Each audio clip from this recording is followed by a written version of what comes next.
Ну а в Хангаласском улусе прошла уникальная научно-практическая конференция под названием «Наследие хангаласских родов через время и пространство». Конференция состоялась в стенах Актемской средней школы и собрала около 200 экспертов и докладчиков, среди которых были как школьники, так и ученые и краеведы.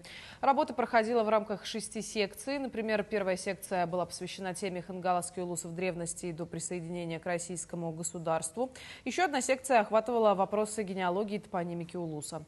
По завершении конференции приняли резолюцию, которая отражает итоги и рекомендации участников. Конференция названа очень удачно, я считаю.